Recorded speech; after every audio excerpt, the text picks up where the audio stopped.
Pagi kita langsung ke Mas Adi. Mas Adi, sebenarnya seberapa penting sih pertemuan ini dilakukan sebelum pelantikan? Kayaknya ya 17, 18, 19 gitu ya. Pokoknya sebelum 20 gitu kan. 19,5. Apa maknanya? Kalaupun memang ada pertemuan, nggak jadi di-prank gitu ya masyarakat Indonesia. Apa pertemuan ini nantinya? Ya, secara politik tentu ada simbol yang ingin disampaikan kepada publik bahwa Prabowo sebelum dilantik tanggal 20 secara politik sudah bernegosiasi, sudah berkomunikasi dan bersilaturahmi dengan pihak-pihak yang selama ini saling bersaing dan saling berkompetisi. Prabowo ini kan per hari ini satu-satunya yang masih belum bertemu secara formal hanya dengan Megawati Soekarno Putri, dengan elit-elit partai yang lain, ketua umum partai yang lain, terutama yang kalah pilpres, itu kan sudah sering diekspos dengan Surya Paloh sering, dengan Muhaimin sering, bahkan dengan elit-elit PKS, ya bolak-balik mereka bertemu. Satu-satunya memang yang ditunggu oleh publik, kapan Megawati Soekarno Putri berjumpa dengan Prabowo Subianto. Apakah endingnya soal koalisi? Apakah endingnya soal kerjasama politik, entah itu di kabinet, entah itu di parlemen atau di pilkada? Itu persoalan teknis tentu saja. Tapi Prabowo yang dipersepsikan sebagai pemimpin yang zero enemy, tidak ingin meninggalkan satupun musuh politik, tentu dalam konteks ini dibaca sangat penting betapa pertemuan itu harus dilakukan sebelum pelantikan 20 Oktober. Jadi ini semacam soft launching bagi Prabowo sebagai pemimpin yang ingin merangkul semua pihak, itu satu ya. Nah yang kedua, jangan-jangan memang kedua tokoh ini sudah saling jumpa ya. Kan perjumpaan itu kan tidak harus komunikasi dilancar gitu ya. Betul, bahwa perjumpaan itu kan tidak harus makan nasi goreng bersama atau ngeteh bersama. Kan sekarang begitu banyak instrumen yang memudahkan antar orang, antar tokoh untuk saling berjumpa. Bisa video call, bisa pakai Zoom, bisa hal-hal yang lain yang sebenarnya pembicaraannya itu soal apapun sudah bisa disampaikan secara terbuka.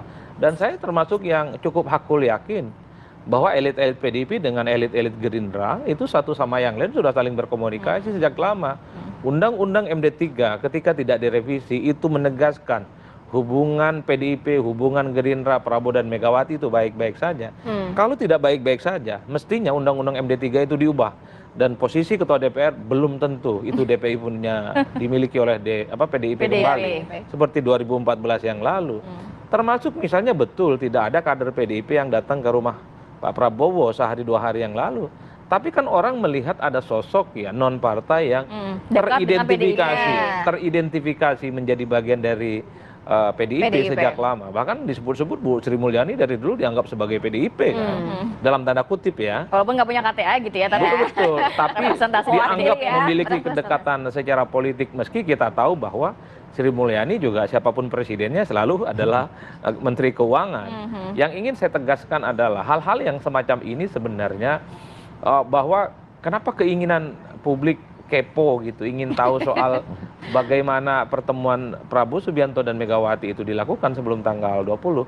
Ini tentu Prabowo ingin menegaskan, publik juga ingin tahu siapa sebenarnya pihak-pihak yang secara politik sudah selesai atau tidak dengan Prabowo Subianto. Kalau sudah tanggal 20 Oktober, orang sudah tak lagi bicara tentang romantisme, orang tak lagi bicara tentang bagaimana membangun kebersamaan. Prabowo sudah berpikir bagaimana menterinya yang dilantik, wakil menterinya yang dilantik, itu mampu mengakselerasi semua visi misi dan janji politiknya dengan cepat, secepat-cepatnya.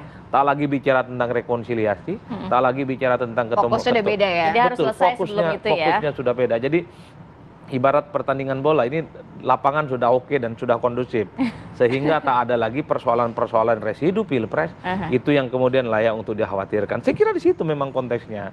Oleh karena itu memang Bang Ciko dan kita semua, Rati dan Sira, Bang Dhanil, ya sebenarnya kalau mau jujur, pertemuan Prabowo dan Megawati mungkin hanya sebatas simbolik dan formalitas, karena saya kira pembicaraan jadi dua arah. kebutuhan untuk memperlihatkan ke publik bahwa dua tokoh bangsa ini sudah tidak ada lagi sisa-sisa pilpres begitu ya. Betul, karena memang publik kita, masyarakat kita secara umum, kalau tidak ada pertemuan secara formal dan simbolik, itu bukan dianggap sebagai pertemuan yang sesungguhnya. Jadi ketemu itu harus tatap muka, makan nasi goreng bareng, nah itu berjumpa. Kalau pakai Zoom, pakai video call, ini nggak jumpa, ini nggak jumpa, ini virtual. Ini bukan sesuatu yang menjadi tradisi dalam kehidupan kita. Jadi ini yang saya kira memang sedang ditunggu betul.